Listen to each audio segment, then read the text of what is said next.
Dios los bendiga, hermanos. Bienvenidos a Leamos la Biblia en un año. Terminamos ya la lectura del Antiguo Testamento.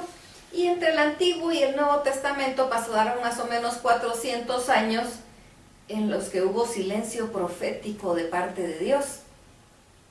Y vamos a estudiar algunos de los escritos del editor sobre investigaciones que se han hecho justo en esta época intertestamentaria. Así que esto que vamos a leer no es la Biblia, no es la palabra de Dios. Estos días vamos a estar leyendo esta parte que son investigaciones humanas.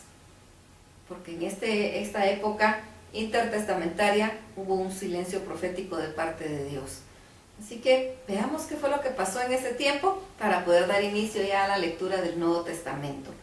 Vamos a leer las páginas de la 1139 a la 1141. Dice interludio histórico, año 425 al 405 antes de Cristo. Fin del registro del Antiguo Testamento. Cuando el registro histórico del Antiguo Testamento llega a su fin, cae el telón sobre los primeros siglos de la existencia de la humanidad. Desde Adán y Eva hasta Esdras y Nehemías, Dios se ha revelado a sí mismo en los asuntos tanto de las personas como de las naciones. Desde los primeros días de los patriarcas, un plan maestro divino se ha estado revelando para enseñarle a la humanidad la naturaleza de Dios y para preparar al mundo para un Salvador que transformará la condición pecaminosa del hombre y traerá vida verdadera. El agente de Dios en este plan ha sido la relativamente oscura nación hebrea de Israel, unos 650 años antes de que llegara a ser una nación. Dios le prometió al fiel patriarca Abraham que sus descendientes se convertirían en una gran nación y que tendrían su propia tierra y que a través de ellos serían bendecidos todos los pueblos de la tierra. Cuando las 12 tribus de Israel fueron liberadas de la esclavitud egipcia y llevadas al monte Sinaí, se cumplió la primera promesa. Dios hizo un pacto con la nueva nación de Israel de que Él sería su Dios y ellos a su vez pactaron que serían su pueblo. Entre otros símbolos del pacto estaba la ley entregada por medio de Moisés.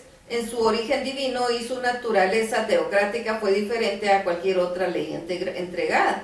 Mediante esa ley, Dios elevó la conciencia moral y estableció una religión completamente nueva, con un tabernáculo, sacerdotes, sacrificios, ofrendas, días de reposo y festivales sagrados. Fue un gran principio, pero en la misma semana de su iniciación, la nación mostró un espíritu de rebelión que continuaría generación tras generación. Esta rebelión trajo 40 años de vagar por el desierto como un castigo, pero Dios en su misericordia perdonó a su pueblo y los llevó a la tierra prometida de Canaán. Después que los habitantes locales fueran apaciguados durante el período de los jueces, finalmente la nación tuvo su propia tierra y se cumplió la segunda promesa de Dios a Abraham. A partir de ese momento solo le faltaba a la nación de Israel convertirse en una bendición para todo el mundo. En la monarquía de 120 años de duración de Saúl, David y Salomón, parecía que la elevación de la nación a una condición de preeminencia y poder era el inicio de un cumplimiento de la tercera promesa. Pero con la muerte de Salomón, la rebelión del pueblo volvió a traer el desastre. Esta vez fue una guerra civil y un reino dividido. Durante 325 años el pueblo se volvió cada vez más rebelde, alejándose de su Dios, el creador del universo, acercándose a dioses falsos e ídolos hechos por el hombre, ya que el pecado siempre trae aparejada la muerte. Los pecados del pueblo fueron el presagio de la muerte para la nación misma.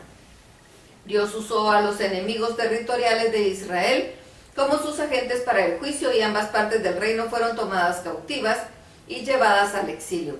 A lo largo de todo el periodo de la decadencia espiritual y política, Dios envió un mensajero tras otro que clamaban contra los pecados del pueblo y advertían del castigo inmediato. No obstante, sin excepción, todo mensaje terminaba con una nota de esperanza y una promesa de restauración. El exilio terminaría al cabo de 70 años y se reconstruiría el templo. Incluso más allá de esto hubo profecías de un Mesías que vendría y restablecería un reino eterno de paz y gozo. Fiel como siempre, Dios cumplió su promesa cuando trajo de regreso a su pueblo a la tierra, exactamente como lo había predicho. 70 años después de la primera deportación y cuando se reconstruyó el templo, unos 20 años más tarde, se demostró de nuevo que la palabra de Dios era cierta.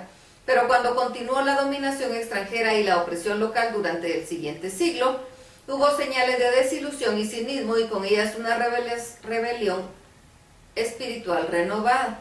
A pesar del mensaje de Malaquías del que estaba por llegar el día de Jehová y a pesar del transitorio avivamiento espiritual bajo Esdras y Nehemías, el registro del Antiguo Testamento no termina con una nota de gran optimismo o confianza.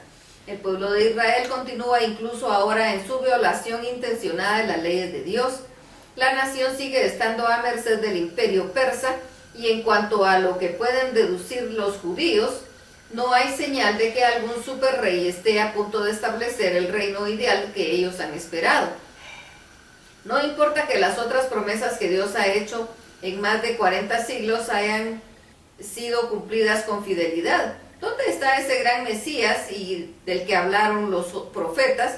Finalmente Dios ha ido demasiado lejos en un esfuerzo por mantener la atención de su pueblo. En esta promesa demasiado difícil de cumplir incluso para Dios del cielo.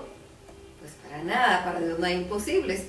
Si bien una amplia retrospectiva podría criticar a los judíos por falta de fe, el verdadero desaliento de ellos es sencillo de comprender. Otros siglos más tarde, judíos y no judíos, cuyo enfoque principal está puesto en un reino material más que en un reino espiritual, o en el que llegue al fin cuando no lo esperan, sufrirán la misma desilusión. Lo más triste de todo es que cuando el Mesías venga al fin, será tan diferente a la idea preconcebida que los judíos tienen de él, que la mayoría de ellos ni siquiera lo reconocerán. ¿Cuánto tiempo pasará hasta que llegue el Mesías? ¿Cuánto tiempo los judíos, de hecho todo el mundo, debe esperar este glorioso día prometido? Si Daniel ha dado una pista en su visión de los 77, la llegada de Moisés, del Mesías, no ocurrirá antes de unos 400 años a partir de ahora. Aquí estamos finalizando los escritos proféticos. De hecho, este es aproximadamente el mismo periodo durante el cual el registro histórico de las escrituras permanecerán en silencio. Pero, ¿por qué deberá haber tal interludio histórico? Desde luego solo puede especularse, pero tal vez es sencillamente para hacer más emocionante el acontecimiento más importante de la historia de la humanidad. Quizá pueda ser conveniente para desligar al Mesías de cualquier atadura exclusiva a esta pequeña nación hebrea, a fin de que su reino pueda verse como verdaderamente universal. Tal vez la situación política de un tiempo posterior sería más favorable para la misión del Mesías, o quizá la demora fuera para asegurarse contra cualquier posibilidad de que el cumplimiento de las profecías relativamente recientes pudiera ser malinterpretado por los creyentes ilusorios. Cualquiera que hayan sido las razones de Dios, queda claro que la nación de Israel deberá esperar más para la llegada del Mesías prometido y para el día en que a través de su raza todas las naciones del mundo sean bendecidas. Estas son simplemente ideas humanas de por qué se dieron estos 400 años de silencio, pero realmente Dios es soberano y Él sabe qué es lo que hace y en qué tiempo hace cada una de las cosas. Así que se dieron estos 400 años de silencio. Hasta aquí la lectura. Dios los bendiga.